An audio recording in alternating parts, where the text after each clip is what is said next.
list of people who are supporting this. I'm going to hand over the book. What do I want to say? I guess I do want to say something. Another different kind of program that I have been involved in a lot is we're showing this film, and it's called, that Bale made. It's called Dancing with the Cannibal Giant, New Stories for the Great Transition.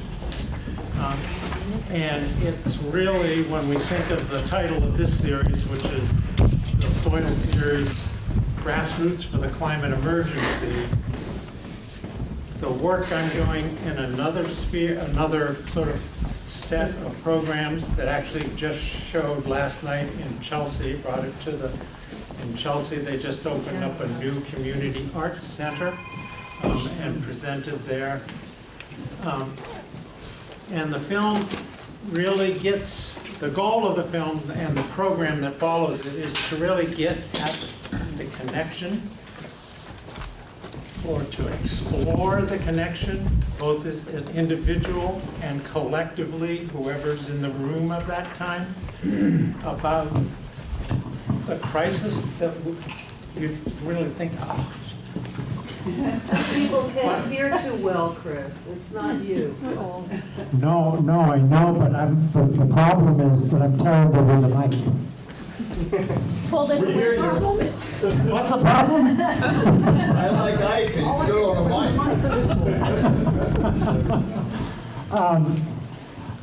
mic. Okay. This is the second time you threw me a curve on my you know, I always think that the last time I was here and I was in the middle of saying something, Beth said, get the mic. And I got the mic, but of course, the little, you know, when the computer does the little spinning circle, it's sort of like, okay, where was it's gonna come up some point. Anyway, all I really want to say is, if anybody is really interested, I am promoting this in kitchens, around kitchen tables, in community spaces, in libraries. 8 people, 8 to 20 is what I say is ideal, because then we can sit in a circle and we can share for 45 minutes. And we talk about both our pain for the world and what we see and feel happening, but also we talk about how do we get over that.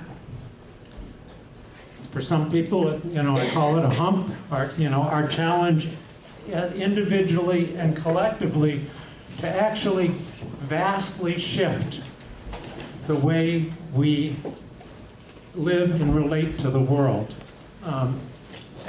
The reason that I bring it up is it was so beautiful last night, and a whole bunch of people in Chelsea, I think, got inspired, and some people said, I'm, making commitments to really sort of do things in their communities. So that's a long introduction, isn't it? You got the mic. Now I have the mic.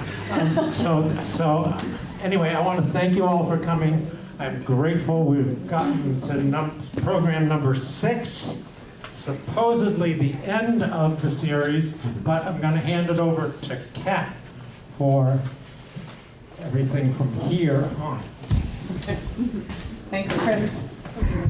So yes, this was going to be the end of the series, but we've decided we can't stop. So we're going to, May 8th, mark your calendars. On May 8th, we're going to do this again. No speakers. We'll be here for 3 hours, and the goal is to plug people in and have more time for the discussion in small and large groups for everything that we've been learning about over the past 5 events, and then this one being the 6th. So I'm Kat Buxton. Potluck. Oh yes, May 8th is going to be a potluck. Black Crim will not be cooking No for us. lovely spread. And having said that, Black Crim has prepared all of the food for us this evening. Please help yourself. Very amazing. Black Northern Tavern is located right up the street here in Randolph, so check them out. It's a really sweet little place. They do really good work all the time, not just for us. So, a few things before we get to our program. We do send out very detailed notes for every single event. Lauren here is taking notes, and she's been taking them for all 5 events so far. If you would like to see those notes, would also include links to the slides. They also include notes that I take on the wall, links to organizations and events that have been mentioned. We really keep track of everything. If you want those, please make sure that I get your email address on the yellow piece of paper, and please have mercy on me and write neatly so that I don't have to try and figure out what you wrote. So tonight we are going to draw the raffle. So if you haven't gotten a raffle ticket, you should have gotten one when you came in the door. Just for being here, you get one. If you want to buy any more of them, they're $5 a piece. Tonight, after the program and before the discussion, we are going to call the raffle for the winner of 7 books by 4 authors, all women, 3 from Vermont, 1 from New Hampshire, 2 are here this evening, Jan Lambert and Judith Schwartz. And Grace, 3 are here this evening. So the only author who's not here this evening is Dee Dee Pursehouse. The rest of our authors are here in the house and have books for sale. Judith also, just hot off the presses today, is the paperback copy of Water in Plain Sight. So this is a big deal. She brought lots of books, so please buy them. And Jan has lots of books, so please buy those. And even if Grace didn't bring her books with you, you can still buy those, and I encourage you to do that. So we also are accepting further donations for our work. It costs a lot of money to put these events on. I've put in, I don't know, 10 million hours. And I love it. It's really fun. But if you want to give us some money, we really appreciate that because it helps us to continue to do this work and eat. We have a survey. So please, please, please take the survey. It's a paper copy on the table. Those surveys help us to get more money from the funders that you saw on the screen behind me. These are some of the organizations. I've also written a whole bunch of grants. And so those grantors want to see that you're enjoying yourselves or not. They just want to know what you think. So please fill that out. So tonight we have a packed program. We have 4 speakers that have about 7 minutes each to give you a whole lot of information. So again, I encourage you to sign up for the notes if you want to get links to all of the things they're talking about. And then we're going to get into a circle and talk. And that's how we run these events, and they've been running really well, so I hope you enjoy that too. Our speakers tonight are Judith Schwartz, Henry Swayze, Jan Lambert, and Carl Tiedemann. Carl is from Soil for Climate, and they're each going to talk a little bit. I hope you're going to talk a little bit about, okay, good. So, good. They're going to talk a little bit. And so I'm going to pass it right over to Judith to get us started. And, yeah, Judith. Thank you. So up till now, this series has given us a lot of angles on soil, including apparently soil as a metaphor for community, a really good metaphor actually. And here we're going to focus on water, as soil and water are intrinsically connected. Another thing is that whether overtly or indirectly, this whole series is also about climate. And the topic of water is really relevant here because water and climate are also connected. And what inspired me to focus on water for as long as I did is that I noticed that whenever water and climate are discussed together, the conversation only goes one way, meaning that people are calling attention to the impact that climate change will have on water sources throughout the world. But what's equally important is the effect that the water cycle has on climate. And I know that other speakers are going to talk about this, but I just wanted to put that out there. So water challenges are really becoming kind of prevalent and prominent and in our faces a lot. And it's not always that land is connected with the water situation, but we can't really talk about water unless we're also talking about land and land management, which means how we treat the soil. To a large extent, how we're able to meet these challenges, whether an epic flood means million in disaster relief, or whether a river stays in its banks, turns on how we manage our soil. And why is that?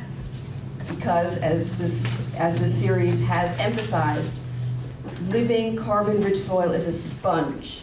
And I don't know if you've heard the statistic yet, but every 1% increase in soil organic carbon represents an additional 20,000 gallons of water per acre that can be held on the land. And that is a huge, huge amount in terms of resilience to floods, because all that water can be held, but also allows you to last just that much longer between irrigations and withstand droughts.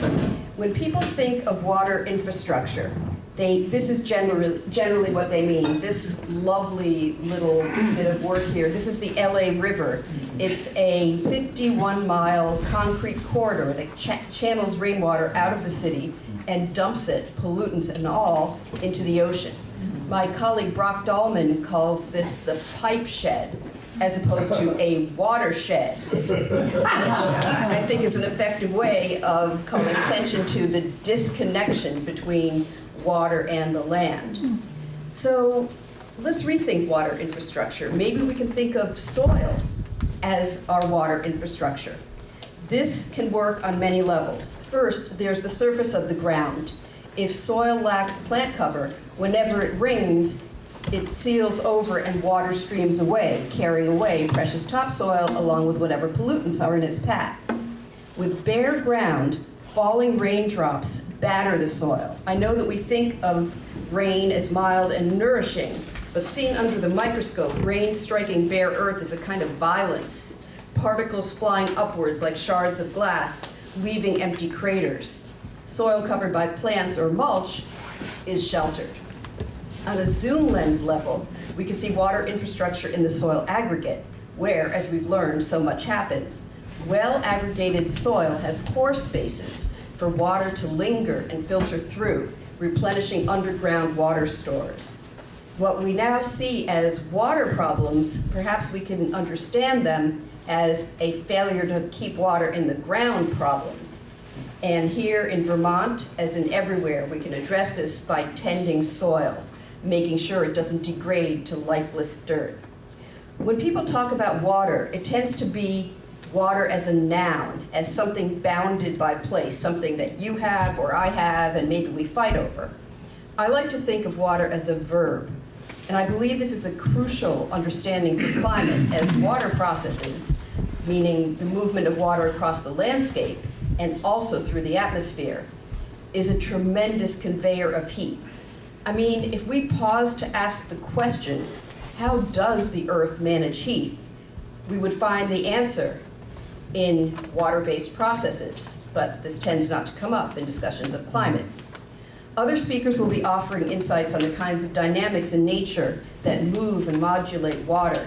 But I want to hover for a moment on one water process that connects the soil and the sky and has a huge impact on climate regulation, and that is transpiration, the upward movement of water through plants. This is a huge force in nature. I interviewed Brazilian ecologist Antonio Nobre, and he wrote this amazing document. It really is stunning. Not only does it specify what is going on in the Amazon region, but also talks about water, forest, climate dynamics. He points out that the collective transpiration in the Amazon rainforest creates a vertical river that contains 5 times the amount of moisture of the Amazon River itself. What's important to keep in mind is that this is a cooling mechanism, transforming solar heat into latent heat suspended in vapor, as opposed to sensible heat or heat you can feel, like a hot sidewalk. Healthy soil supports plants, and robust plants help build soil. all of which supports climate regulation. In fact, in my reporting on soil and water, one thing has struck me, and that is the extent to which plants are running the show. I didn't expect to come to that notion, but that's kind of where it's led. There's a Spanish meteorologist, climatologist, fascinating guy that I spent time with on a reporting trip. And the way he puts it is, vegetation is the midwife of precipitation. And hey, I've got another for you. I'll leave you with a quote from Australian farmer, author Peter Andrews, which says so much in just a few words. In fact, I realize it's basically a haiku. All right, here it is. Plants manage water, and in managing water, they are managing heat. Way back, about a zillion years ago, when I wrote Cows Save the Planet, my book on soil, I came up with a bumper sticker version of what we need to do to address climate change. And that was oxidize less, photosynthesize more. And over the past several years, I and many others have been filling in that picture a lot, and including a lot more nuances. But essentially, that kind of sums it up. And water, as well as enhancing the relationship between water and soil, is a really big part of that. And so, we will move on to Henry. Am I on this mic? Yes, I can hear myself. So I'm Henry Swayze, and a member of the Vermont Healthy Soils Coalition. Just curiosity, how many members here? Whoa. So how many are you members because you started coming to the series? How many new members? One. Oh. All right, well, we're glad we got you.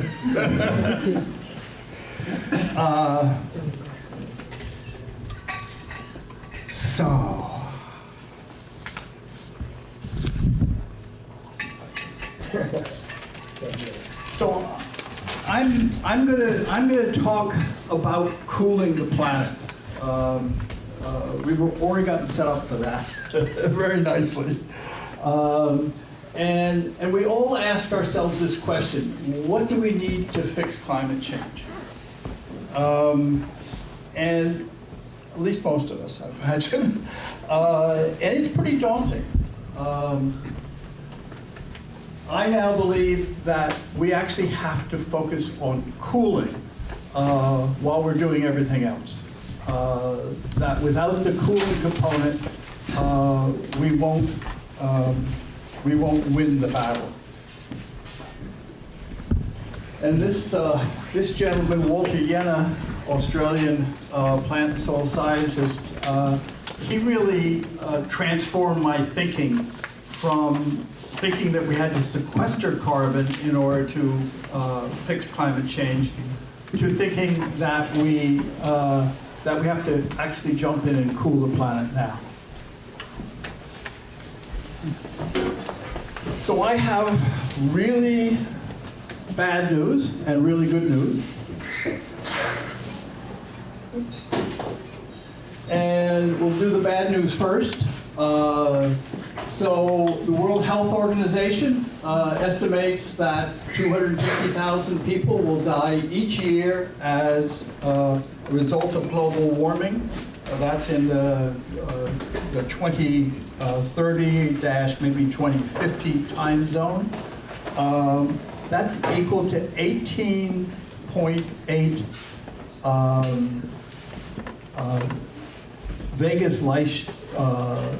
Vegas shootings, that nightclub outdoor shoot up everybody you can session.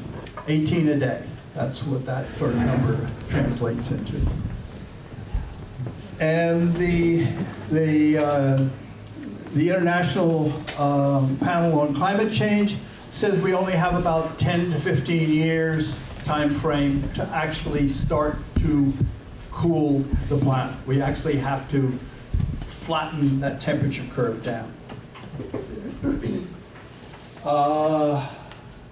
So we all have thought that turning a fossil fuel off was the answer, and I certainly was on board with that for a number of years. And I still am, but it's not the answer, I don't think.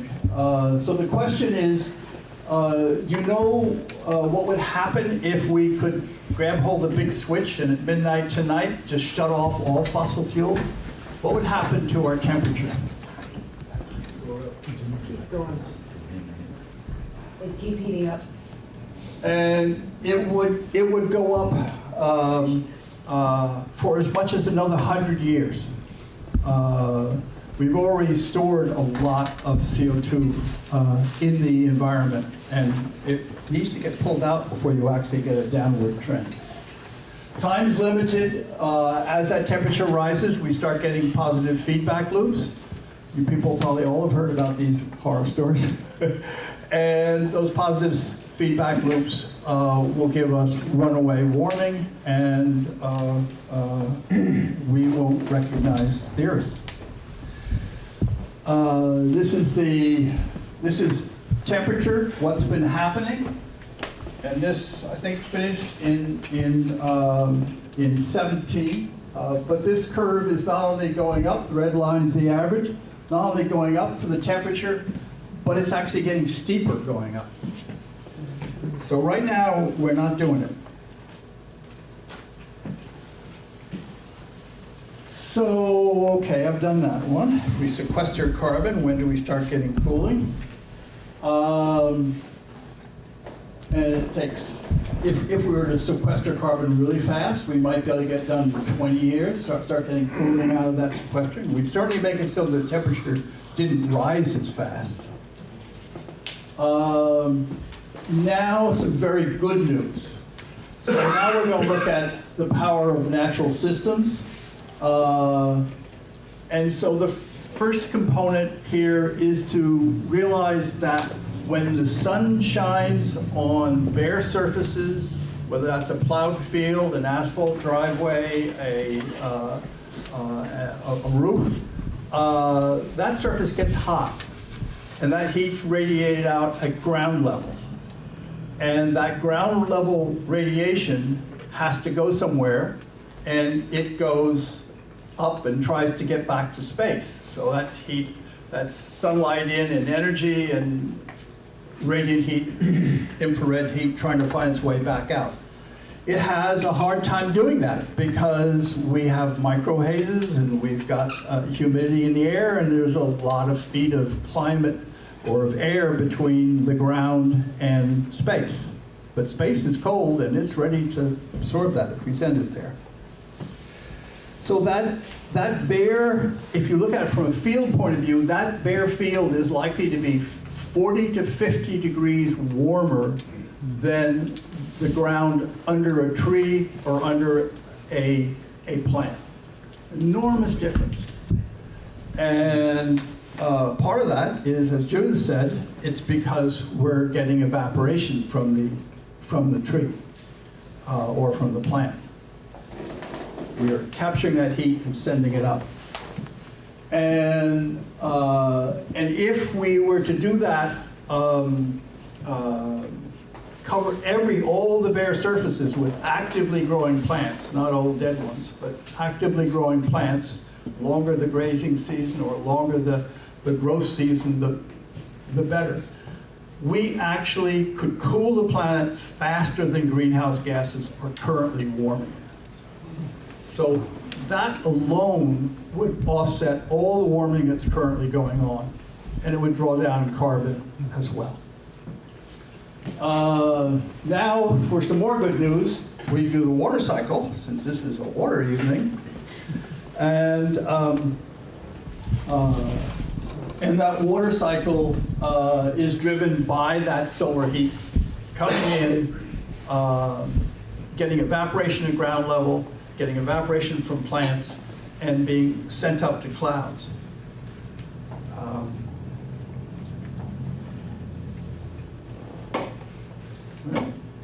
Not reading my notes. So there is the answer to the question I was going to ask you, which is how much heat do you think greenhouse gases are actually trapping? Heat in that doesn't escape. And for those of you who are paying any attention, that number is 4%. And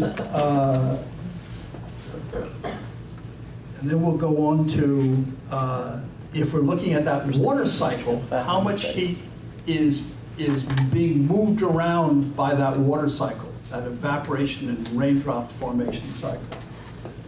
Anyone want to take a guess at that one before I show it to you?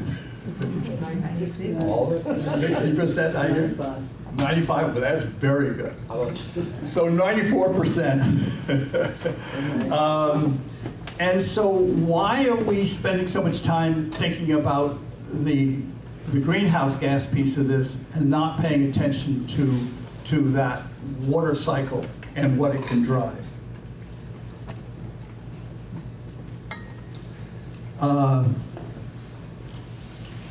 Been there. Yeah. Been there. We did that. All right. So let's just look at what happens there. As Jan said, we 1 get, minute.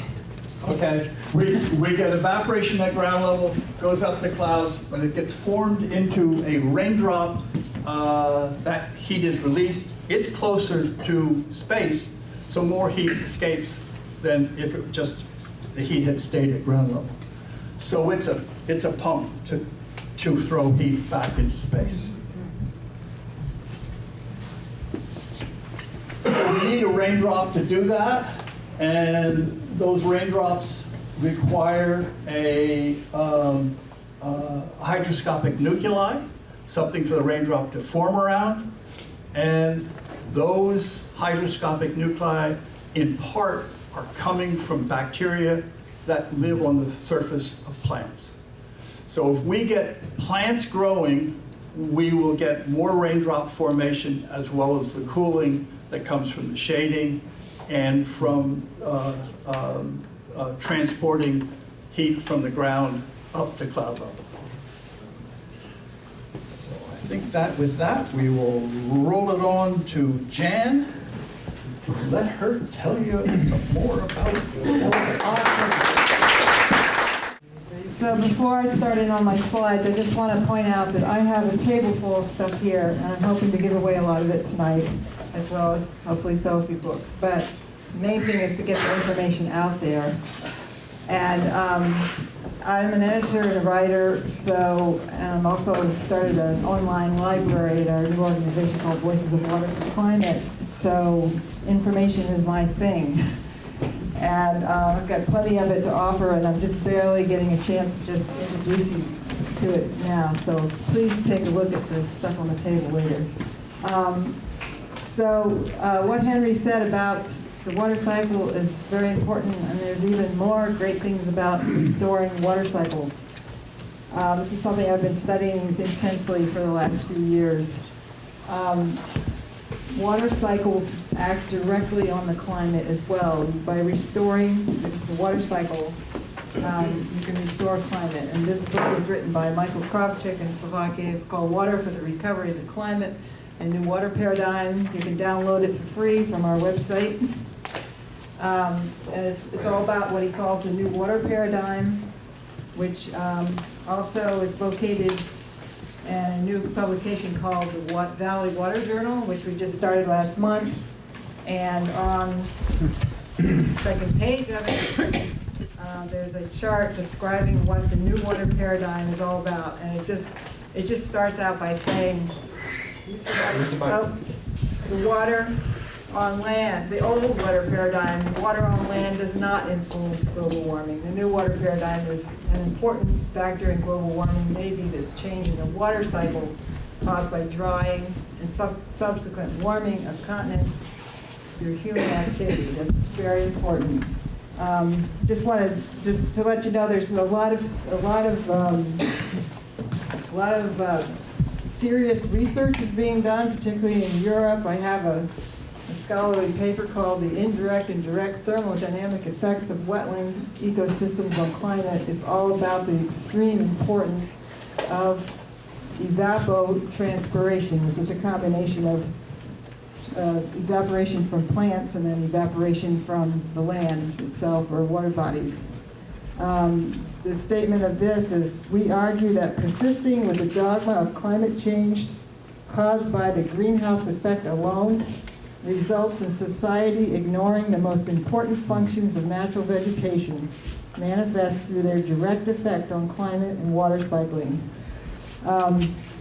This is a very scientific study here, and it gets into, depending on how technically you want to get into it, it's a lot of really good reading.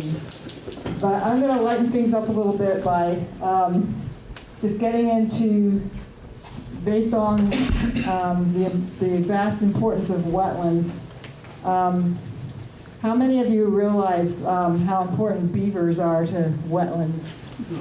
Great. Wetlands, they've been proven that they perform so many functions. I'm sure you realize that they hold water in, they help prevent flooding, they help prevent drought, two sides of the same coin. They also help the water cycle. And the water cycle can be seen as a direct effect, a direct beneficial effect on climate. Water cycles are climate. I mean, climate is just an average of weather, and weather is caused by water cycles. And it's already been mentioned about the heat effect on the land when you don't have water and you have bare land. Well, the same thing can be said by draining water off the land rapidly. We're sending it straight into the rivers. You saw that LA River, which is draining it directly to the sea. So all that water, nature intended to be soaked into the land and being transpired to plants, which in turn causes more clouds, which in turn causes more rain. Now, it's not that well known that much of regional climate is actually land-based. In other words, something like 10% of the atmospheric water just keeps getting recycled around and around from the land. And so what happens when you keep draining the water off of the land and putting it directly into streams, it runs down to the ocean without getting a chance to be part of the water cycle.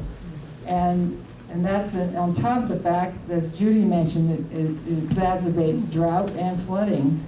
It's really easy to grasp that. But the fact is, the way we humans are managing our water, we're just wasting it. We're treating it as a waste product, particularly in urban areas and along transportation corridors. So wetlands are just so important, and I've become very interested in beavers. So I'm going to, how many more minutes do I have? Oh, geez. So we've already talked about water cycles, and I want to emphasize what we call the small water cycle, which is the same as the land-based water cycle, which really doesn't get much attention at all. And evapotranspiration, it's in high gear in wetlands. It's important everywhere. It's important on forests, but wetlands are just, obviously, they're just this incredible source of evapotranspiration. And you can see the mist rising off these wetlands. That's the water cycle. That's the small water cycle in action. And these wetlands here were created and maintained by beavers. So beavers are incredibly useful animals. Sometimes people don't like them because they cut down the trees, but they do so much more good than harm. The thing that I don't have very long to get into this, but this is a wetland that was created by a beaver near my property. And of course they host a lot of other wildlife as well. They create wildlife habitat for many, many other species. I mean, they're the center, really, of life. This is a woman near Brattleboro named Patty Smith who introduced me to some beaver friends of hers. She's made friends with beavers. She's a beaver whisperer. And I got to visit her one evening, and here came George up to get an apple tree.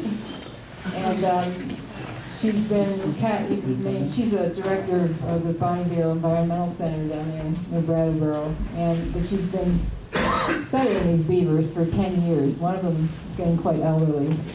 So anyway, they came up, and I just went from 0 to 60 that night on my knowledge of beavers. I had heard that they make these piles called scent mounds with their castor glands to mark their territory. Well, George came up, and he came up, and he was 2 feet away from me. And George is the beaver? Yeah.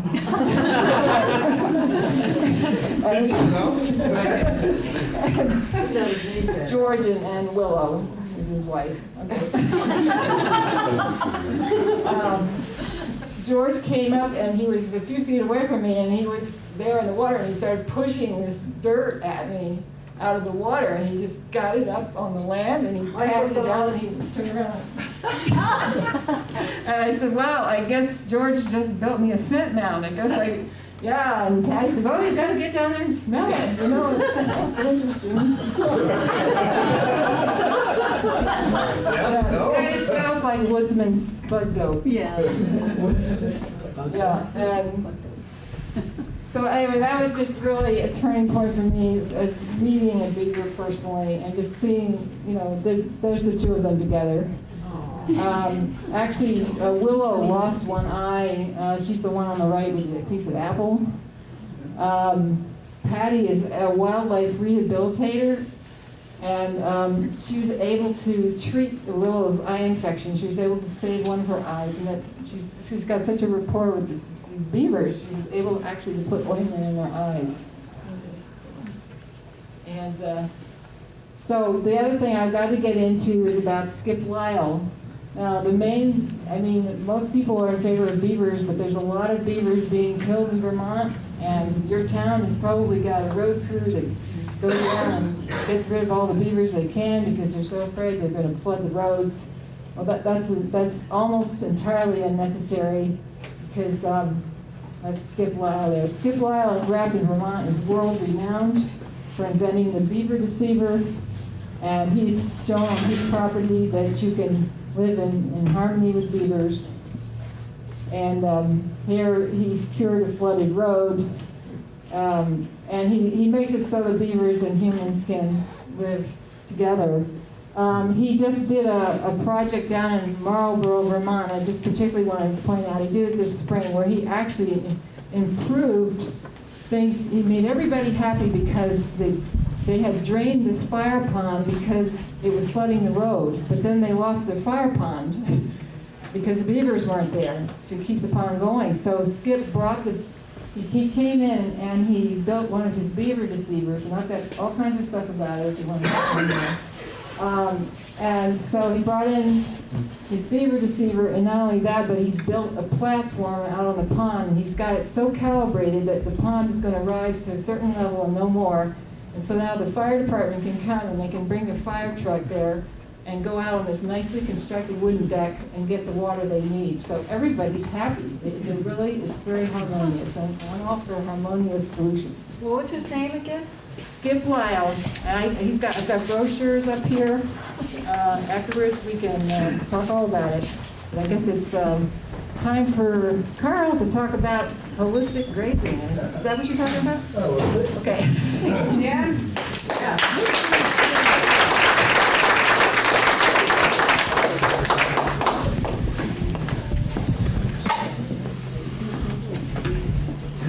Right, we can just get rid of this, right? Oh, okay. Yeah. Carly, you're not using. He's not using slides. You got the slides? Okay, hello everybody. My name's Carl, and I'm co-founder of Soil for Climate. We're a 501c3 nonprofit based in Vermont. I highly encourage you to join the Vermont Healthy Soil Coalition, and as well, if you use Facebook, I encourage you to join Soil for Climate. We have nearly 11,000 members from more than 100 countries around the world. It's a great resource for keeping current with the latest science, videos, articles, and so forth. All of us have taken a journey to be here tonight, and that journey has involved learning that responding to climate change is more than about just cutting greenhouse gases. There's so much more that we need to do in the ways that we manage land and water.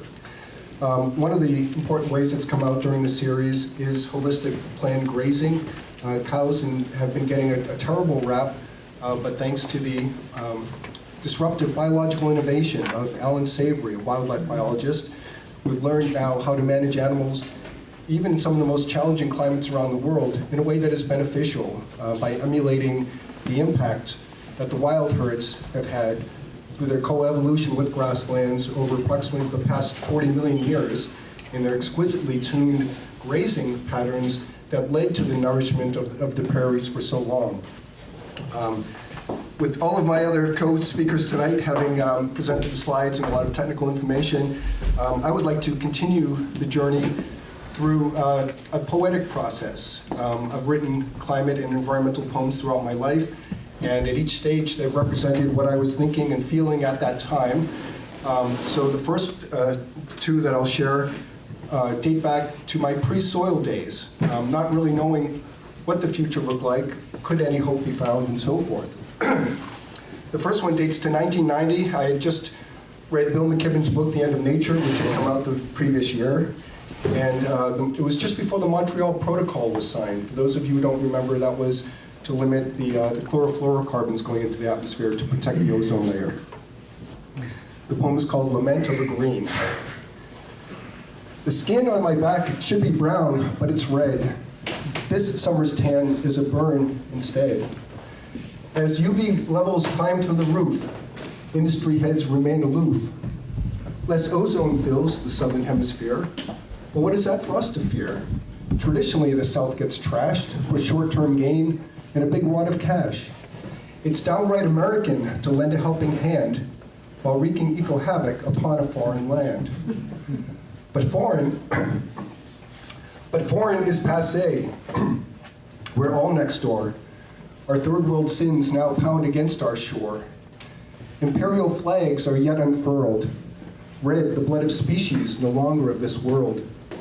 White, the fear of having tipped nature's scale too far. Blue, once the color of oceans, now covered with oil and tar. How far will things degenerate before we stop and see? There is a way to live with nature in peaceful harmony, to use the fruits of our knowledge and might, to nourish and sustain, not for fear and blight.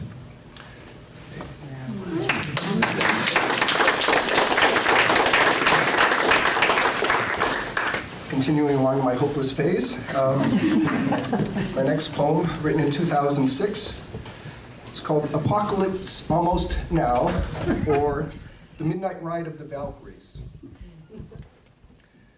Listen, my earthmates, and you shall know how carbon emissions rapidly grow. Pipelines by land, tankers by sea, we on the rising shoreline shall be. From the beach, the view is clear. CO2's up, new climes are here. Glaciers melt, oceans rise. Wrong temperature, pH, a coral reef dies. Studies agree, forecasts are dire. Cast out of Eden, into the fire.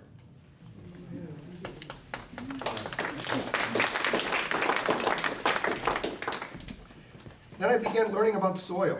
And my poetry took a turn for the more hopeful and optimistic. This one written 3 years ago, it's called Climate Farming. So what's the future? Is there no hope? Healing the land can help us cope and grow better food with less flooding too. But carbon in soil is what we must do. Draw down the heat, slow the sea rise, let birds and bees thrive in the skies. Good farming is how we deal with this mess. Now the climate's fixed, what's next to address? Thank you. A little Ogden Nash like that as well. And then I began learning about Walter Yenny's work, and after attending his wonderful workshop last year, I wrote a poem called Moist. Mycorrhizal fungi, bacterial life unseen, soil carbon sponge, I wonder what that could mean. Caterpillar, butterfly, total transformation, giving life back to the earth, genesis, creation. Infiltrate, condensate, hydrological cycle, exudate is drawdown rate, growth, decay, recycle. Compost, fence post, grazing plan, which side gets more rain, stop the drought and the flood, let's green this world again.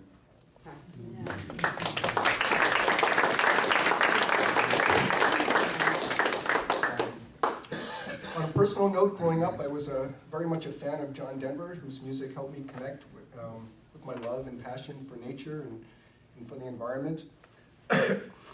I learned not too long ago that at the time of his death in 1997, John Denver was just beginning to learn about the need for planned grazing on a 1,000-acre nature preserve that he had bought, where livestock had been excluded, and consequently the biodiversity began to plummet. So I heard from Hunter Lovins, some of you may know as co-founder of the Rocky Mountain Institute. She was good friends with John Denver, that she was actually teaching him about this at the time of his passing. And I mention that because I attended a John Denver tribute concert in December, and I've been thinking about writing a poem about grazing, and as I began to rehear a lot of his old songs, I recalled that the main characters, all the songs had a character. The songs weren't about grazing or about a fish swimming. It was about the dolphin or about the eagle or the hawk or the stallion. And so I realized my poem needed a hero, in that, what better hero than the bison? So my poem is called Oh Give Me a Home. Bison, once the vanquished, our heroes now again, creating better soil, capturing more rain, grazing nature's banquet, fed by shower and sun, keeping prairie healthy as billions before have done. Grasses making syrup, exuded by leaky roots, transforming carbon in the air into fungi, worms, and shoots. Silent climate army, glory yet unsung, feeding the earth, growing new life with hoof and pee and dung.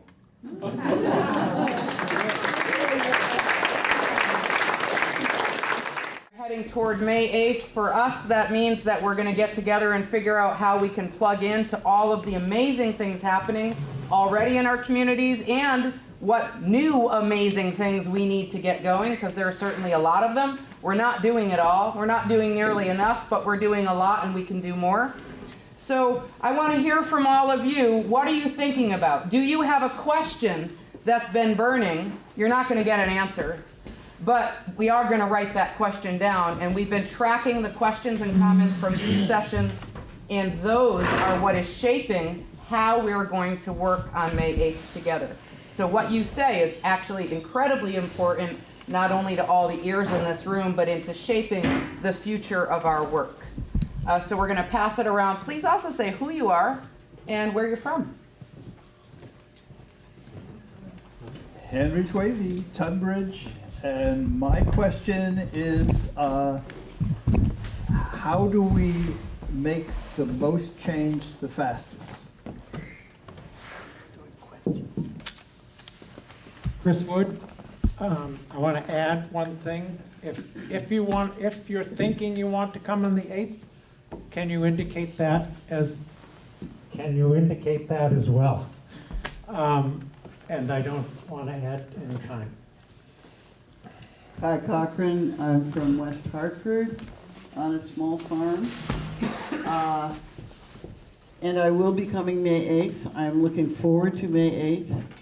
I have about 32 years experience at a place called the Upper Valley Food Co-op, which not only tries to provide really good food for people, but also has a big education program. And that's actually one of the reasons that I've been there for so long, is this education program. It's in a point of kind of trying to figure out what it's going to be doing right now. And I have been pushing really strongly for it to be a center for some information and discussion on this very topic that we've been talking about for the last 6 sessions. And I don't know where that's going to go, but I'm really hoping that we're going to put something together so people can actually see things up in our big library room, but also something online. So we'll see where it goes. Sorry, that was quarter time. Hi, I'm Lauren. I live in Jericho right now. And I think for me, what keeps coming up is just how interconnected all of these things are, and how interconnected climate change is with the way humans, Americans in particular, live their lives, and how it's just fundamentally broken.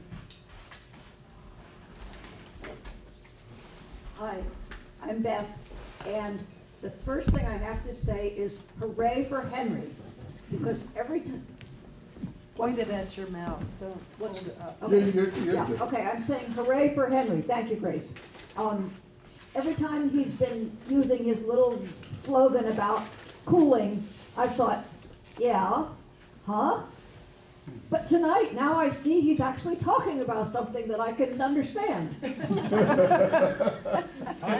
Practice makes perfect. So my big questions are, how do we connect with people who actually have land that they're taking care of that might want to do some of these things that we're talking about? And my perennial question, how do we get schools and teachers and school boards on board to let people like my grandkids learn enough to have the chance to get out in the summer and work for the benefit of the land and get the right to defend themselves?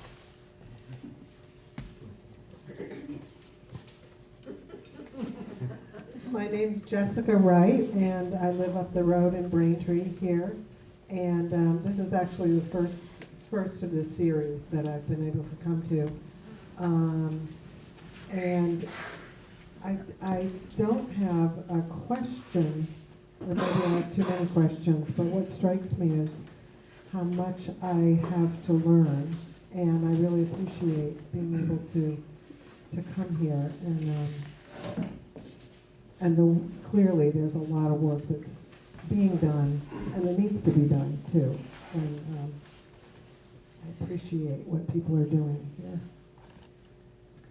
Hi, my name is Nancy. I live down outside of Bellas Falls, and I've been to all of these except for one, and I've been out working my land the last couple of weeks, and I now have 2 little cat Buxtons on my shoulder. I've got my scuffle hoe in one hand and my rake and my digger in the other, and Cat's yelling, roots in the ground on one shoulder and no soil left uncovered on the other shoulder. I'm looking forward to May 8th. Yeah. Okay, because I need some help. All right. Thank you. David Ritchie Putney. I am so impressed with those 4 7-minute, I don't know what to call them, each one was so succinct, and I have to now try to read about everything that you all are talking about. I want to do everything I can in my work at Green Mountain Spinnery to support the grazers. So this is so much good information for me. And I also want to try to support the Navajo Nation, because I go to their festival once a year, And if anyone is really an expert on all this work in dry land, I hope you'll come and talk to me so I can support them. Thank you. I'm Art Shaler from Northview, and I live on a pretty big tract of forest land. And it's painful to do forest management when there's less green. And so my dilemma is, what's the time cycle, making a more healthy forest landscape, which will always contribute to more cooling. And so it's that balance that I'm kind of interested in.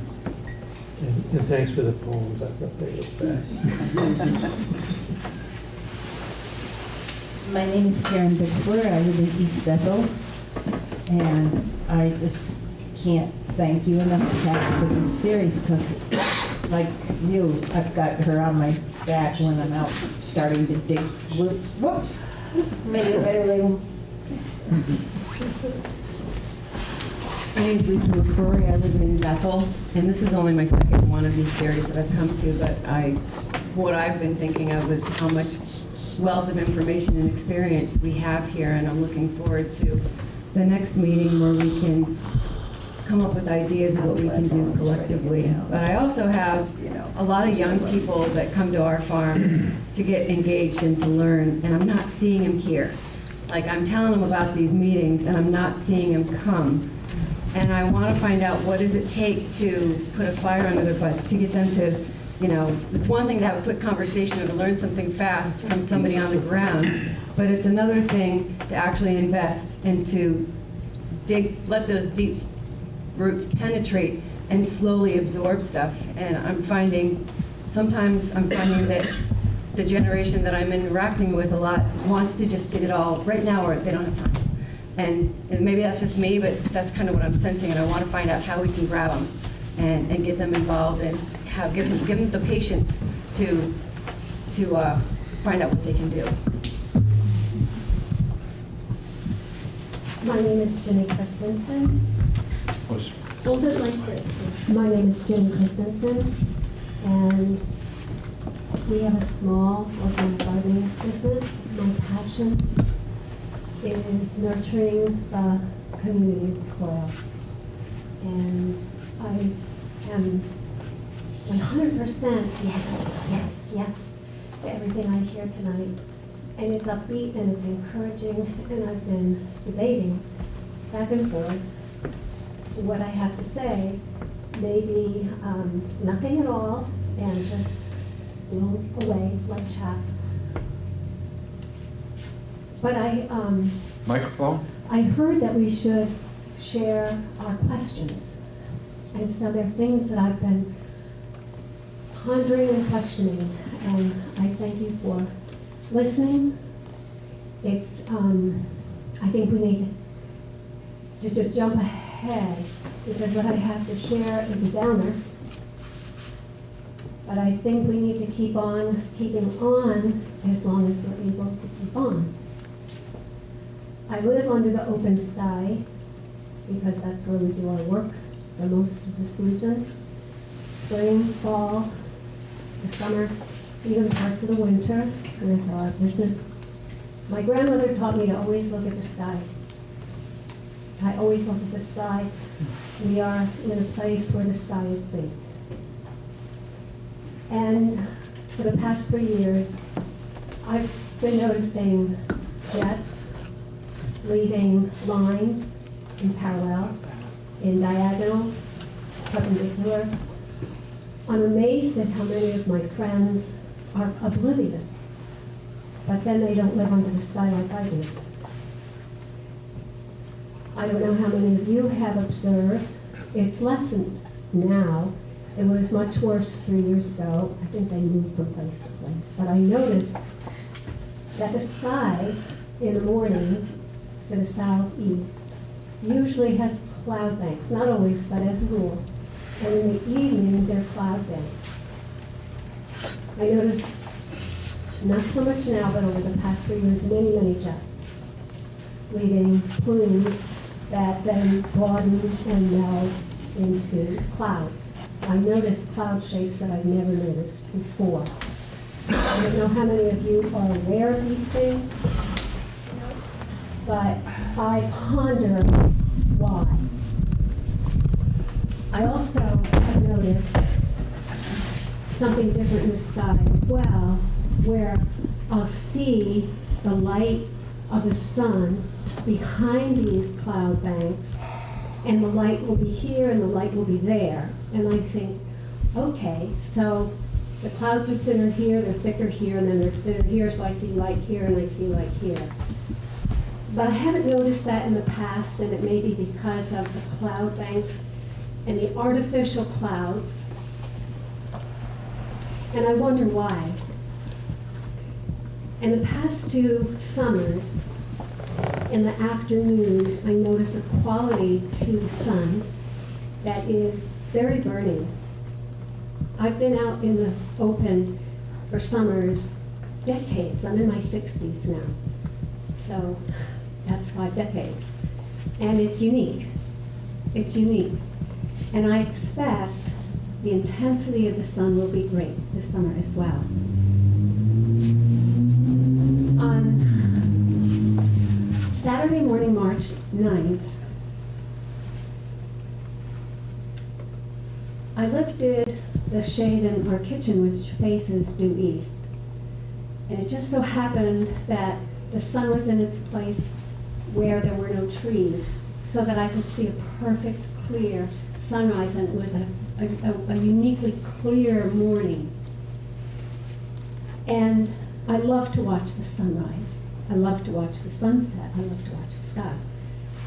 And I saw the first sliver of the sun coming up to the left of the window frame as I pulled up the shade.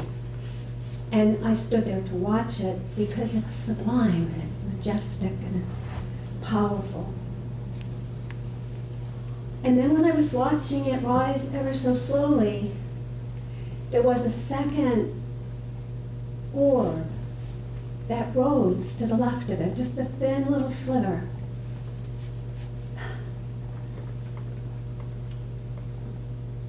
And so then as the sun rose higher, I blocked it with the window frame and watched this second orb rise until it became too bright and it was over. But I gazed at it at length over several minutes. And I wonder why, and I wonder what. And I wonder, and I'm just a foolish old woman, I suppose, and I could just be breathing a lot of nonsense. But could it be that all those artificial clouds are to buffer, to hide? Could it be that ancient prophecies of a time of distress coming on the entire world, a day coming when no man can work, the earth being consumed by fire, all of these ancient prophecies, could there be a connection? So I'm full of pondering and I'm full of wondering.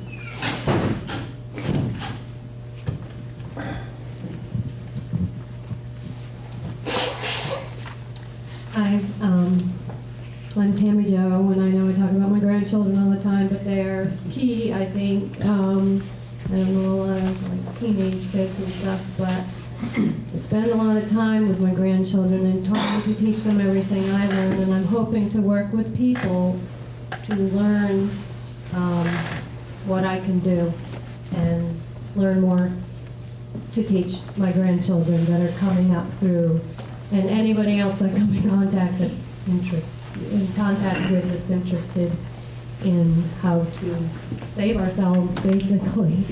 So, yeah, so if anybody has anything that I can help them with, I would like to volunteer my time initially to learn what I can do. So. Just scroll out of my billiard. I think what's on my mind right now is a barriers between knowledge and systems that are continuing in the way that they have been working for a very long time. And what the barriers are between those two things and how they can be broken down and overcome. I'm Bill Chidsey, currently in Berlin, and my question is, where are young people tonight and every night? I invited some myself tonight. They did return my invitation, but I'm asking, where are they now? Each of us has young people we can invite or we can go to if they don't want to come to us. Maybe that will work. I participated in Grange now 60 years. The Grangers are not for long. Yeah. They have very good intentions and amazing systems of including young people for over 100 years. And I do think that we can do it. My name is Nancy Rice from Randolph Center.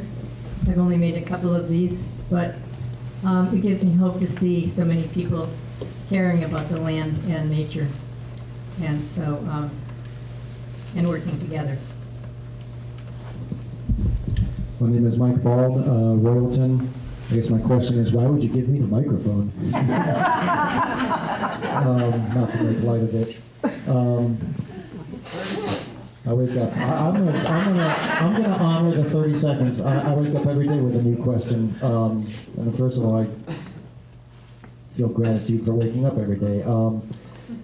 There's good people here. I'm echoing what other people have said. What a great group, and the generosity is here. You can feel it. I can tell you, young people today are looking. They're looking for role models, and there are not nearly the number of role models that there need to be. That's where it starts. So it's on all of us to seek to continue to provide that. I guess my big question is, why do we live in the Stone Age? Why do we continue living in the Stone Age? Why are we looking for water on Mars? We have plenty of water here, and it's got issues. The Stone Age example, I'll give you, the Stone Age question, I'll give you an example. Social Security from the 1930s, Farm Bill from the 1930s, we're approaching the 2030s and we're still living in the 1930s. I've never enjoyed fiddleheads. I've never been a fan of fiddleheads, but this came from just down the street, a lovely batch of Japanese knotweed that would make a lovely, I don't know if Sarah's here from the Black Crim, but if she comes in, well, obviously we'll give her a round of applause. But this is the time of year that everyone enjoys fiddleheads, and I've been asking for a couple of years, everyone's so frustrated with Japanese knotweed, why don't you just stop whacking the fiddlehead ostrich ferns and start eating knotweed and garlic mustard? Because you know what comes in after the ostrich ferns are gone, so that's edible, and it's got resveratrol and all kinds of good stuff in it. But no, we stick with our tradition. We need to wake up and turn a page. I think I should stop there.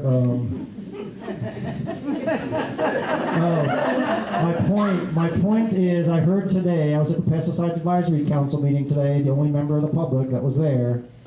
No legislators were there either, nor have legislators ever been to the Pesticide Advisory Council meeting. But I did ask them, I did hear several times, knowledge, I'm not going to mention the parties. Everyone's trying to get the word out, get the knowledge out. And someone said here, sharing knowledge is great. My question every day is, knowledge is great, but knowledge is also power, and power drives people to do some interesting things. So I question knowledge every day. And the stuff I heard today was not knowledge, it was garbage. And I'm not going to go into it, but we need to really proof the knowledge every day. And further what people have asked you, what can I do to make it a better place? With that, JL. My name is Jael. I live in Worcester. So we need to take the show on the road, and that's how we will get more young people. We need to go to them. A lot of young people do not own cars, and it's hard for them to get places. So take this up to UVM, take it down to Bennington College, and take it to the State House. But what's been on my mind is I'm a vegetable grower, and I feel a lot of solidarity with subsistence farmers around the world. And what drives, I guess, my motivation is how much those subsistence farmers are going to suffer because of climate change. And I feel so fortunate living in Vermont and farming in Vermont. And I feel like the knowledge in this room, like if this knowledge was, if world leaders had this knowledge, that there'd be a lot more peace in the world. My name's Brent Beidler, and my wife and I have a farm right here in Randolph. We were dairy farming for many years, and now we're still grazing. We just don't have lactating cows, and have very much lived a lot of the principles that are talked about with the benefits of intensive grazing and watch soil building and water holding capacity on our farm in real terms, and really am hoping to find ways of better being able to communicate that to really the young people, I think is where I'm looking, and wanting to have ways of more constructive dialogue, because around climate there's such so many strong opinions, but the people that really farm the land, that have it in their hands, have very different approaches, but they're not all people are going to be grazing nuts like me, and we want to grow some other things other than just livestock. So we're going to have to find ways to really have constructive conversations about how different approaches can be had for that. And I struggle with that because most of the farming community sees that there's a situation that they need help with, but don't necessarily have clear paths towards it. Water is really key to this conversation, because that's where we can visually see things in our community.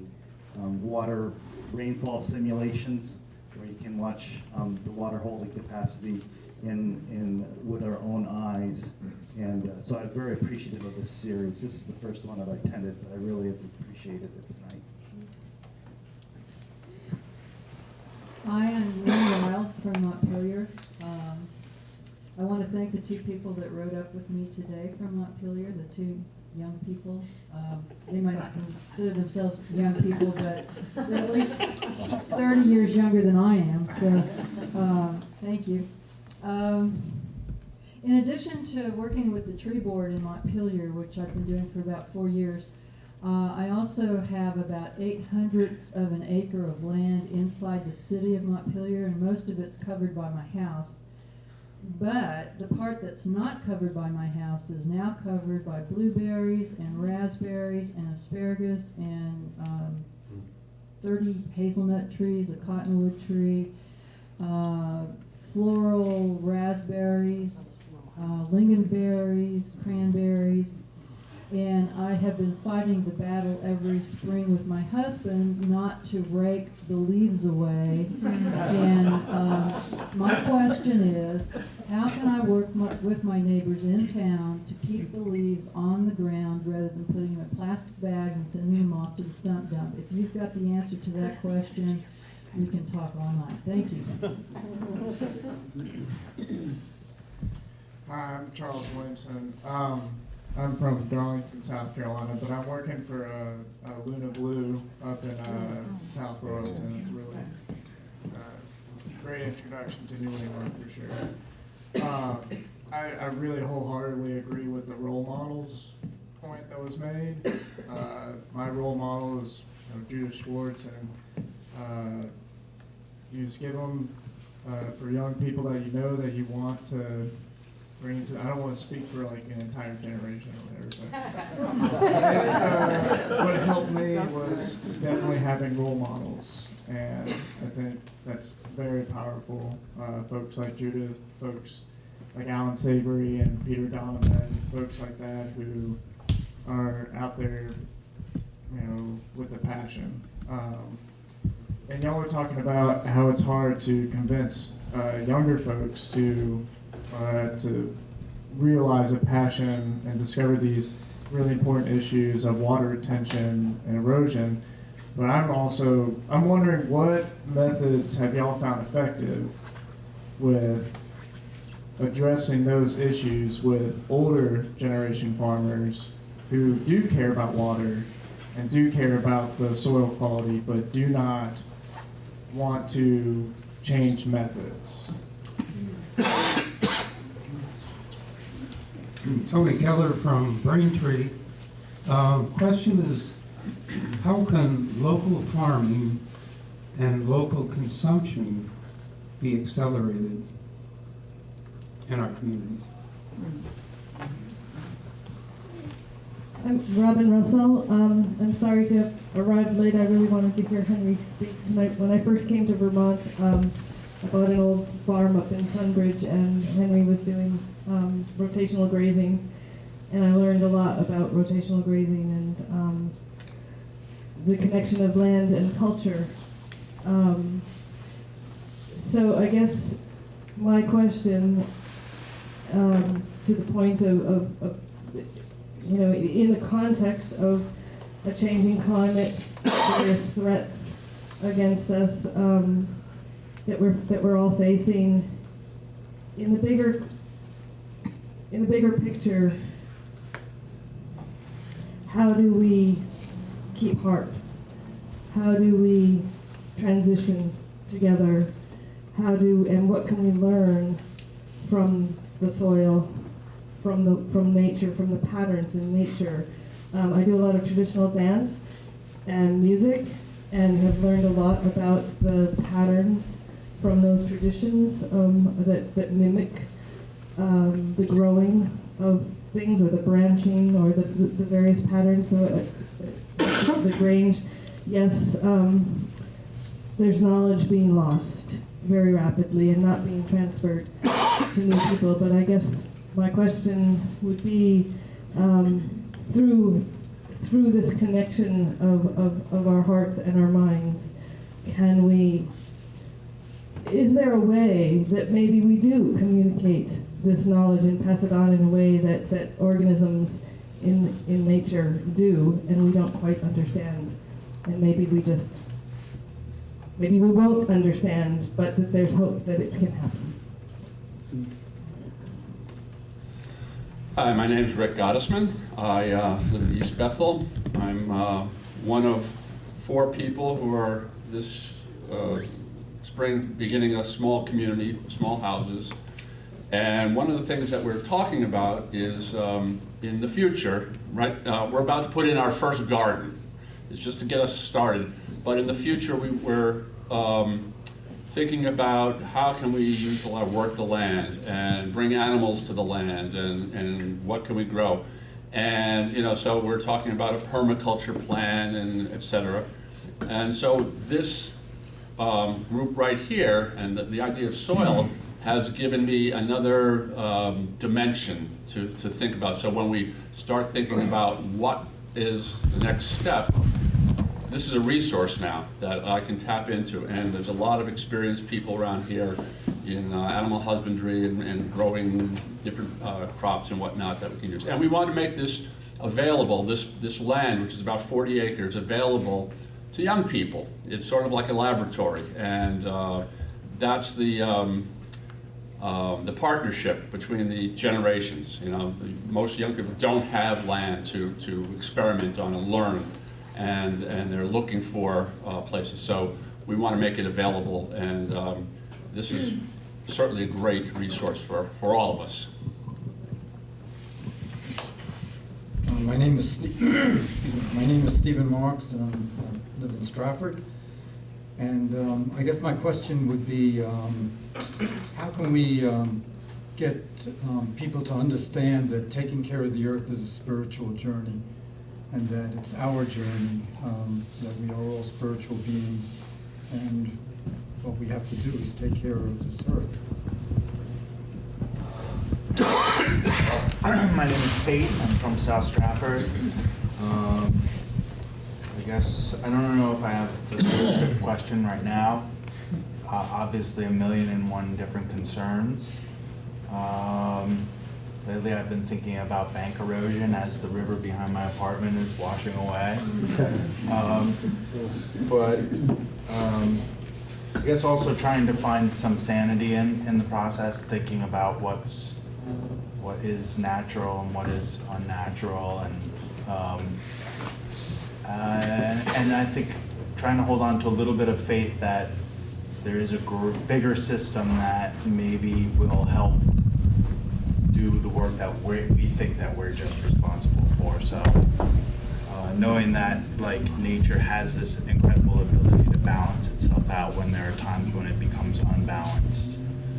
So I don't know, just trying to think differently about plants and species and stuff, like recognizing that hemlocks are stressed out right now, ash trees are stressed out right now, and that seems so unfortunate. And then we have all of these invasives, but maybe trying to think differently about invasives, like eating the knotweed or something. Because if there are plants that are not going to be able to survive in the future climates, like we will still need plants. So how do we work with things that seemingly are problematic, or what really is a problem? And I guess just being able to adapt.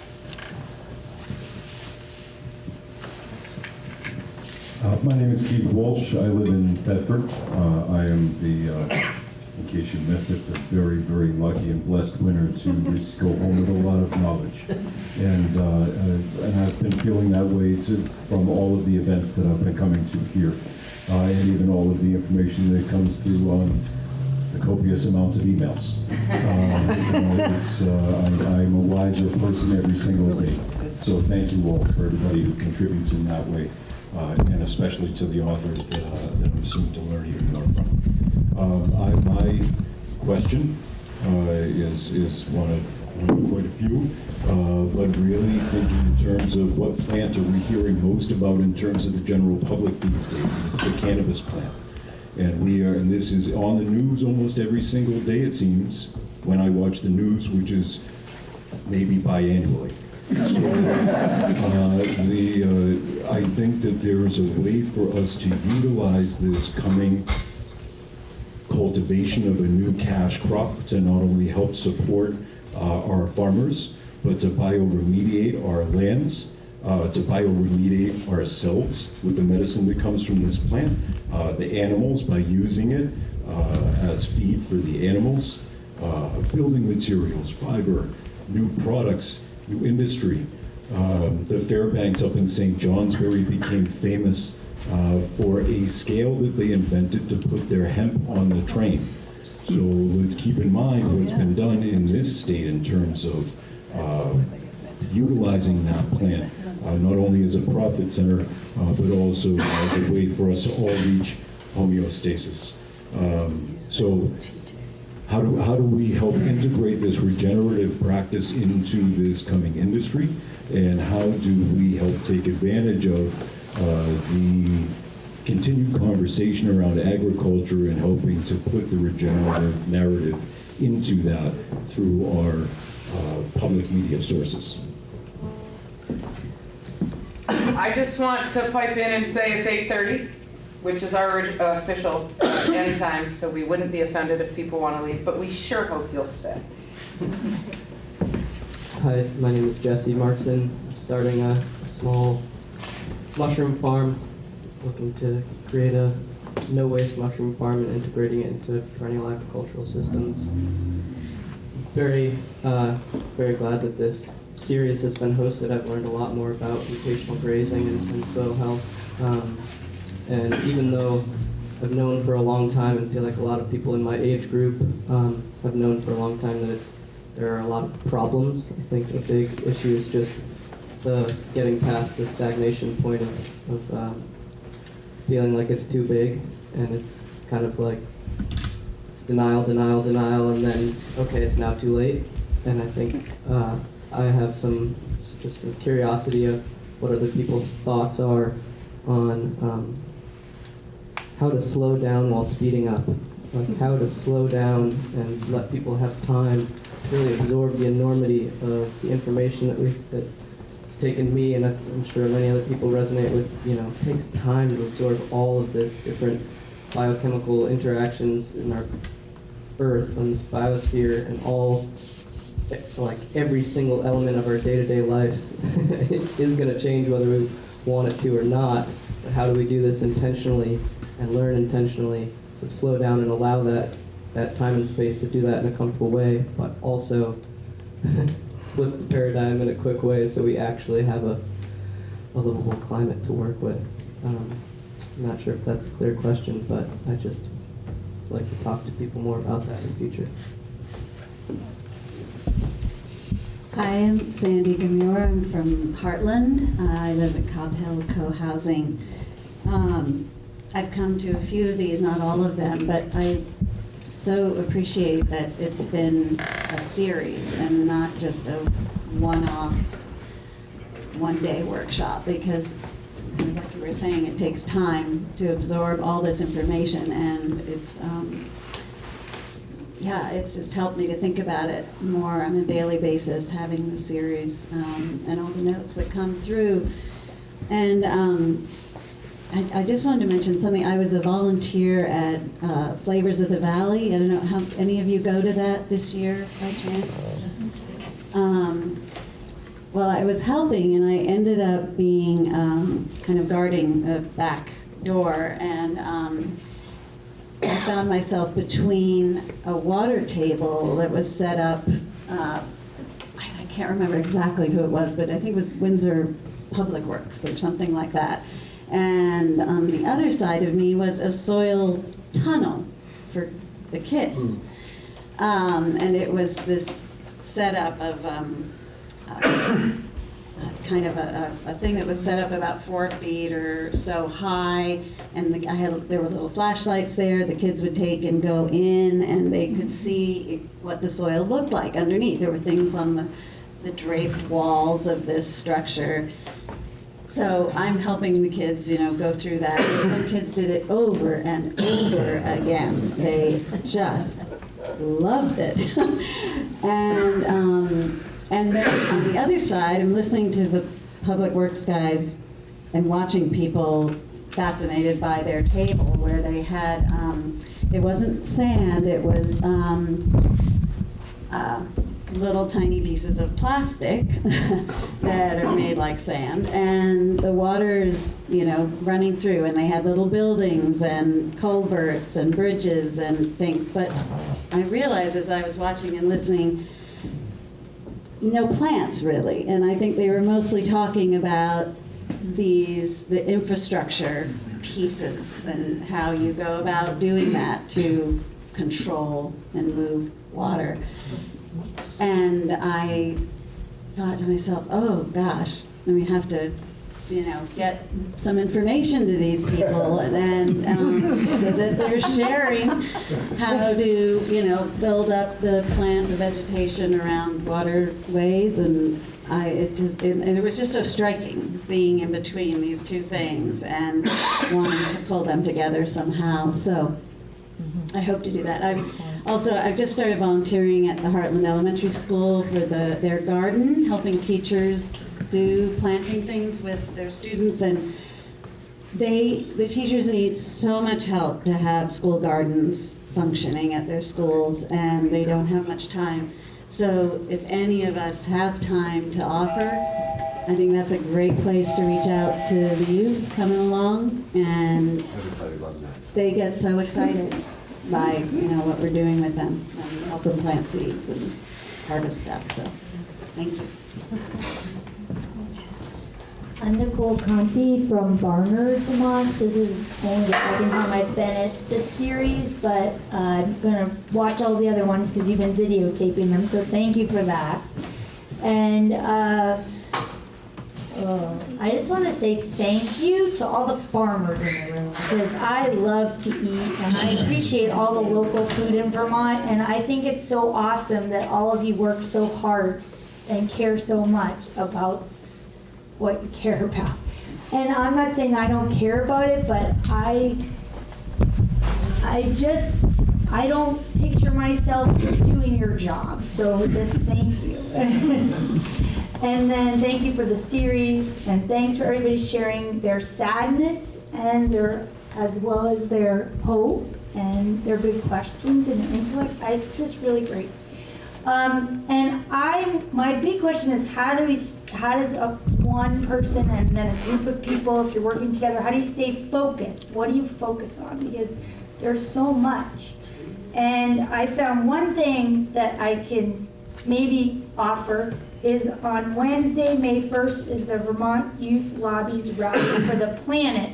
And the slogan is Climate, Jobs, Justice. So on this Wednesday coming up, there will be school kids from all over Vermont, because my daughter just told me today, can I go on this field trip? I was kind of shocked. She's usually not interested in this stuff. So she's 15, and her school is taking a group to the State House, and it's from 9 to 1:30 on May 1st, and they want adults to show up. That's part of it. And I'm sure half of you probably heard about it, but maybe my question is how do we show up? What do we listen for? How can it answer some of the questions that people were throwing out about youth today? Oh. My name is Carolyn Agley, and I have a farm in Braintree, and I've been raising Hereford cows and doing intensive grazing with them, and it has brought the land back tremendously in a short amount of time with some inputs. But the effect of the smaller pastures and the moving them more frequently has made a huge impact on the land. I do think that farmers are worried about doing something like that because it's more input and it's more seemingly more work, but actually it's really not so much work once you get all the infrastructure in place. I don't know that I have a question so much as I have a declaration, and that is that every day I choose to be grateful for what is, and then when I do that, I tend to see more possibilities for everything in the future and at that moment.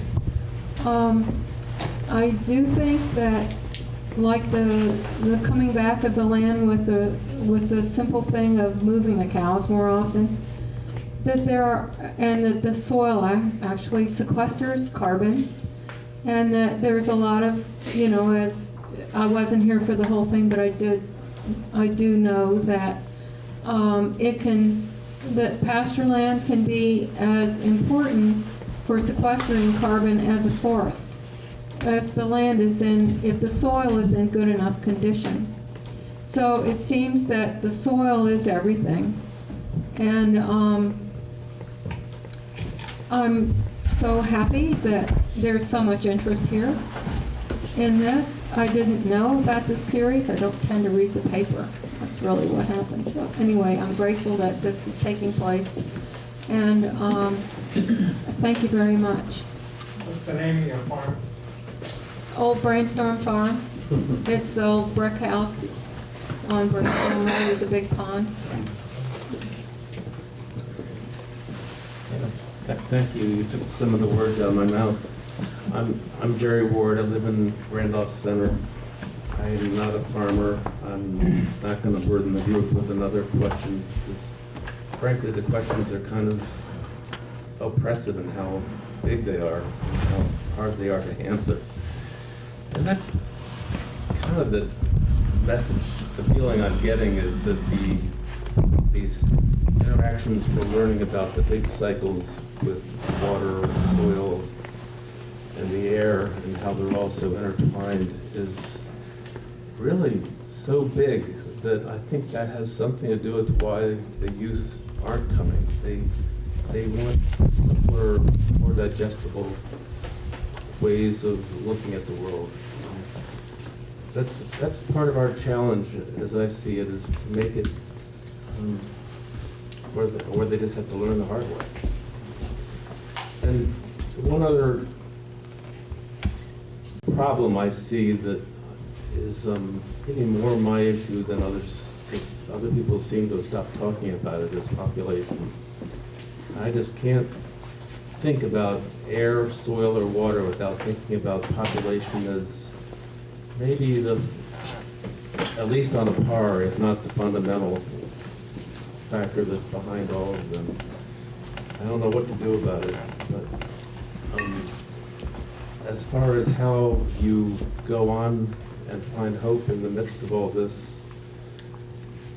for me personally, a lot of my strategy is keeping my local connections, buying as much locally, trying to produce as much locally as we can, and appreciating groups like this that are getting the kind of connections that I think is where I find hope.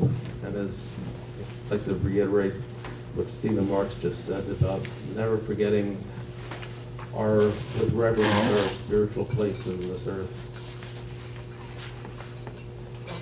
My name is Abby Meiling, and I live in Randolph Center.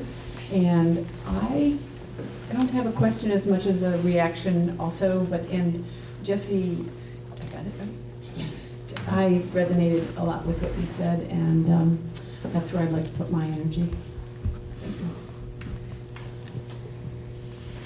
My name is Jason Van Drysch. I'm from Burlington, and I've been thinking a lot about how crazy it is and how amazing the way that tiny little Vermont has been a leader and a catalyst for the country as a whole on so many issues. And this came to mind most recently reading an article about the 10th anniversary of the marriage equality bill, which opened up the floodgates nationwide.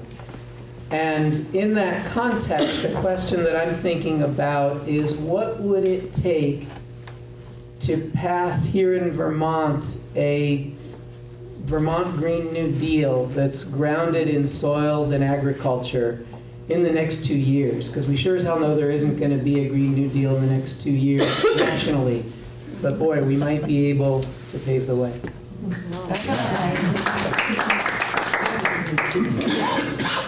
Wow. I would like to mention, particularly to the farmers in the room and the ones who are raising sheep, there's a conference coming up this weekend at Dartmouth. It's a free 2-day conference on Friday and Saturday called Cows, Land, and Labor, looking at the important role of livestock in human health, environmental health, and local economy. I also want to mention that the food and soil activist Vandana Shiva, who's written about a dozen books or so, is going to be here in Vermont. She's going to be at the State House in Montpelier next Monday, May 6th, from 11 a.m. to 1 p.m. So that'll be an opportunity to hear her speak and to meet her and to learn from her work if you're available. Hi, I'm Josie Carruthers. I live in East Randolph. We slipped in a little late because we were finishing the Randolph Region Revitalized presentation on the task forces that emerged from here in Randolph as a result of Randolph's earning a participation in a program called the Model Climate Community, where a year ago, I guess 4 task forces were formed in order to work on getting Randolph positioned for what has been called the greatest economic opportunity in human history, and that is to construct the climate economy, an economy of resilience and positive action in response to climate change. So would that everybody working in the R3 could understand the potential that we have in this state for, and of course to replicate that elsewhere in the country with the soil and water knowledge. This series has been powerful for me. I've been to most of them. And so there's a guy named Paul Costello who heads up the Council for Vermont Council for Rural Development. He's a profound guy. He's an extraordinary, surprisingly enlightened being. And he gave us a brief talk at the end, and he said, a lot of young people are so full of anxiety. Mm-hmm. And when you look at the games that are marketed to them, worldwide, apocalyptic video games are the highest selling video games. And people's talk about, people's doomsday talk. You have 20 years left, you have 10 years left, all these things. He said, would that the adults would find a way to talk to and around the young people with, and the words he used were, let's see, it was with confidence, creativity, and engagement. We have in this room, for example, the wherewithal to have some confidence, even if we don't make it. And this is one of the great things in the Dancing with a Cannibal Giant film that Vale made. We all do this work. We all embrace this. We to the best of our ability, decide to have this confidence and this creativity. Hey, maybe we don't make it. Maybe we do. But the quality of our lives and the inspiration that we are sharing and spreading by our presences is extraordinary. And so we can do this. We can do this. I think Chris and Kat and everybody that's put this on has very carefully constructed programs with information to enable us to be the role models that we've been talking about. Everybody, all of us, has the ability to do that. So rather than a question, it's like a declaration that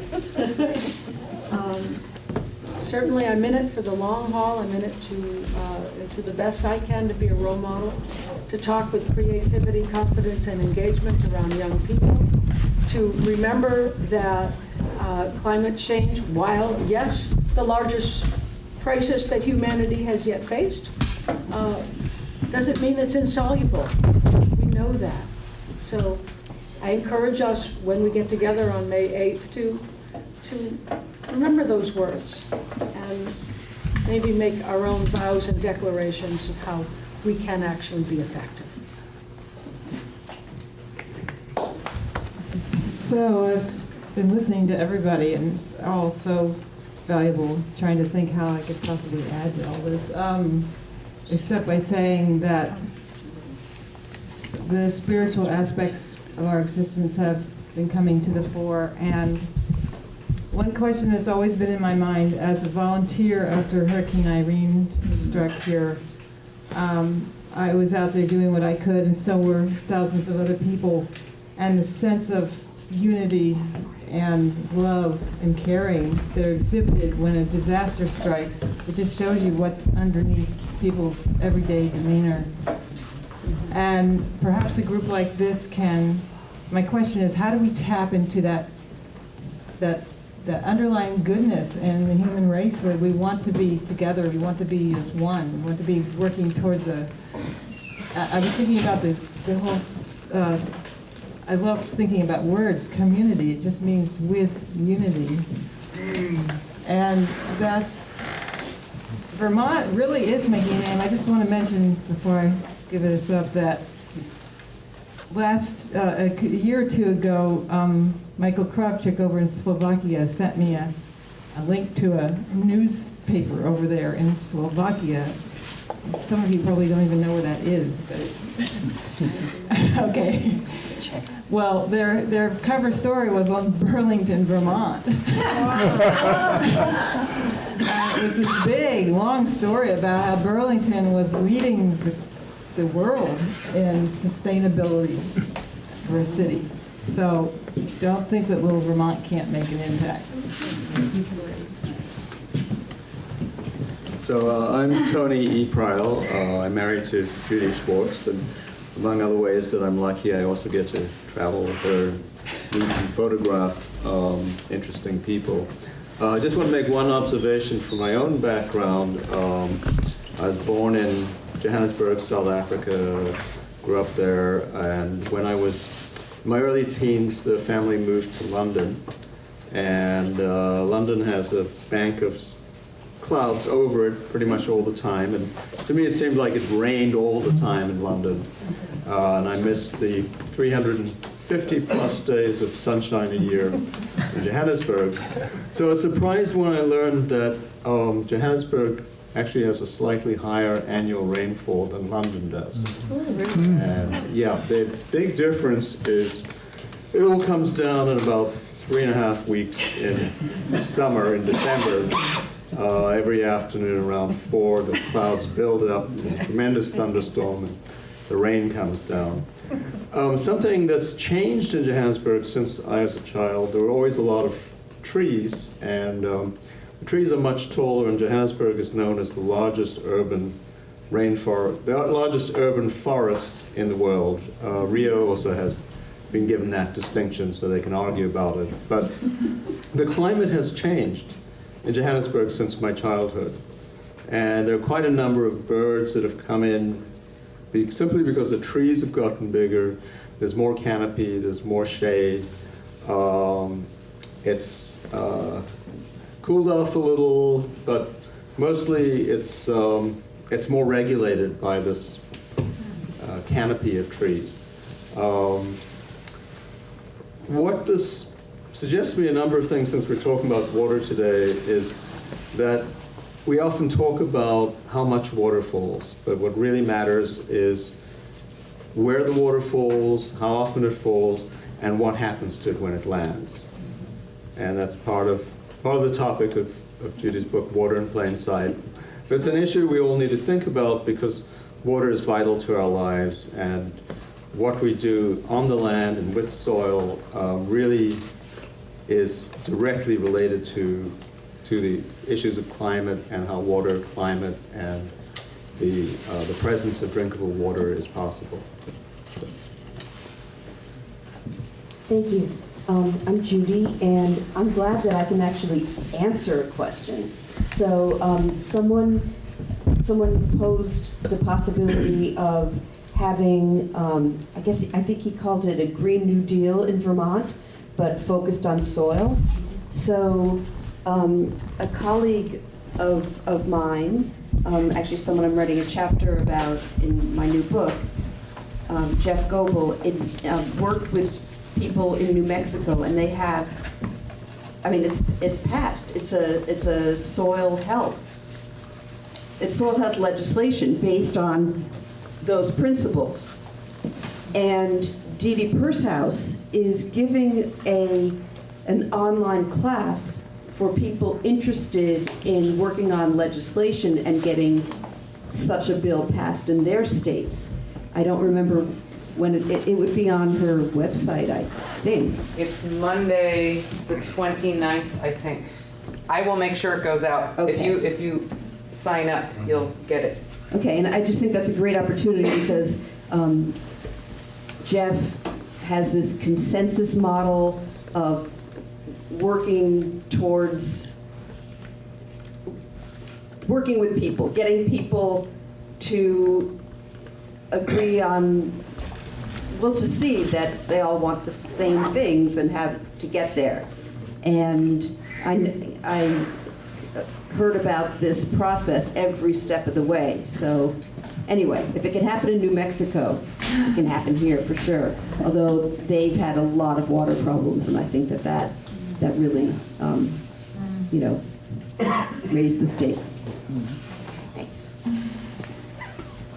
I'm Mark Kelly. I moved to East Randolph about 10 years ago, and one morning I went down to the store and there were cookies everywhere. There were cookies on the shelves, there were cookies next to the register, there were cookies on the shelves with the automotive equipment. They were just all over the place. And I asked the woman at the cash register, what's with all the cookies? She said, well, Lenny was going right at it this morning. And I figured that Lenny must have just got carried away with those cookies, but what it says to us, and in that spirit, Josie and I have changed the approach we're taking to our small farm. We're this year basically doing away with the tiller. We are mulching everything. I've been putting mycorrhizal spores in all of the seedlings. We planted barley in the fall and clover in the spring as cover crops, and so we're going right at it.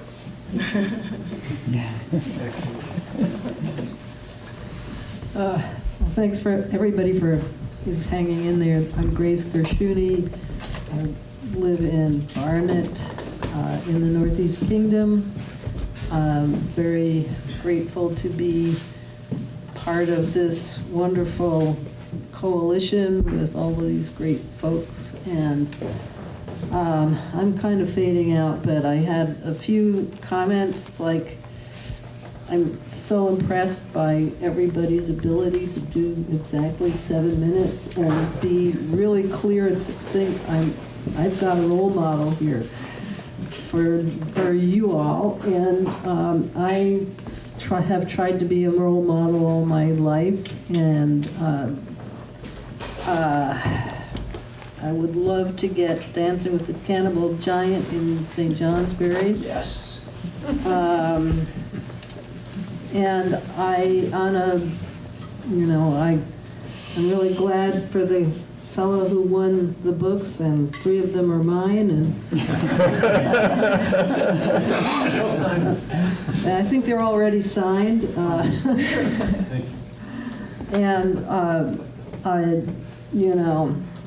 This is what my life has been about, and at this point, in my life, I'm really hoping to do more to share in a more direct way. I live in paradise. I need young people to share the work and the land where I live, so if you know young people looking for a place to be, and send them my way. I'm Jane Woodhouse. This is my first night here. I live in Peacham. I came with Grace and Beth. And I live on a piece of land. It's about 35 acres with a raging brook going right through the middle of it, or actually right up close to the house. So I sort of have a reverence for this. I love this brook, but it can get pretty scary at times. Yet it's never taken out the house. I raise goats and sheep there. I have anywhere from 10 to 20 animals. I have very little open land. Most of my land is a wooded hill across the brook, but I graze the animals on various pastures in the it's a rural road with lots of land, but on the neighbor's land, and everybody's used to, for 20 years I've walked those animals down the road. And it used to be quite disastrous because they would go every direction. But now everybody that I have has been born on that property. And so they learn from their mothers, and they actually stand at the end of the driveway, the goats do, till I get up there ahead of them and walk them down the road, which is really interesting because they used to just keep going down the road. And they'll turn. They know to turn where the electronet is across the road. I'm particularly interested in local textiles. I'm one of the directors of the Vermont Sheep and Wool Festival. I've had fiber processed by David, and Green Mountain Spinnery does a wonderful job with their environmental practices. I think large-scale textiles do a lot of damage to the land and the soil, to workers, the whole 9 yards. And we even did a panel discussion. It was like 12 years ago, I think, here in Randolph at the NOFA, when NOFA conference was still here, on local fiber shed, before that word kind of got to be the N word. It was, and we talked about local things that were going on in this state or in the region. And at that time, all we could talk about was being able to get local wool or animal fiber. And now there's a possibility of hemp. And just down in western Massachusetts, there's a whole project focused on flax. And they may be able to get, I think they're working toward getting flax processing equipment down there, which means we could get most of our fiber for a year's worth of clothing out of the Northeast. Mm-hmm. My regular work is for pay, is odd jobs, but I do a lot of weaving for people that have animals and produce fiber, and they have their yarn made and they bring it to me, and I weave products that they then sell at the farmers market or craft fairs and stuff. So I'm particularly interested. I mean, water is a key part of it. I mean, how things are dyed, how things are cleaned, and how animals are tended on that land. I would also offer up that at the Wool Festival, we allow nonprofits to have a table for like next to nothing, and it doesn't have to be related to the sheep and wool. I mean, anything that has to do with agriculture in Vermont is. We'd love to have people come. So if anybody is interested, the Wool Festival will happen the first weekend in October in Tunbridge at the fairgrounds. Thanks. I've always wanted to go. Oh, you should come. It's fun. I play in a band called Wool in Tunbridge. Oh, really? We dream about playing there someday. Well, you should talk to the community radio station because they do all the entertainment, the Royalton. I know some people at the community radio station. Henry. So thank you all so much. I guess I should also share my statement or question. Chris, you might want to as well, huh? No, I passed. Oh, you passed, okay. But I do want to do a reminder on the 8th. Well, my question was going to be, how do we get lots of people to come on May 8th? And that's just one day. So the intention is that we need to stay connected. We live in a community together. We have so many skills.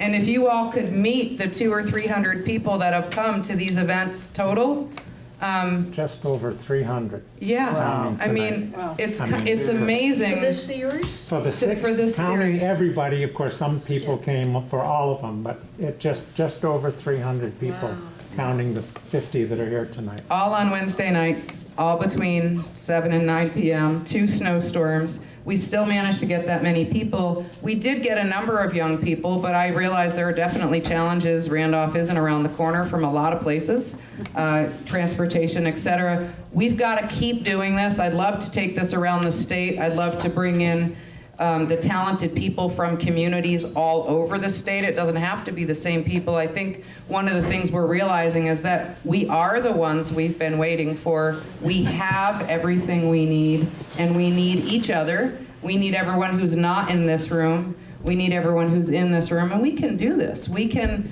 build the resilient future that we need. We are the parts of the social mycelium that will hold our communities together. I just know that we can do it. The fact that you all keep coming shows me that we can do this, and I hope you'll come on May 8th. And if you can't come on May 8th, I hope you'll give us your email so that we can continue to let you know when things are going on, and we can connect with your groups. That's another thing, is that we really want to know every neighborhood group, everything that's going on. We want to be able to plug people in to the place where they feel comfortable, and maybe where they feel a little uncomfortable too, because we have to get uncomfortable if we're going to fix this mess. Thank you all so much. This has been a really amazing experience.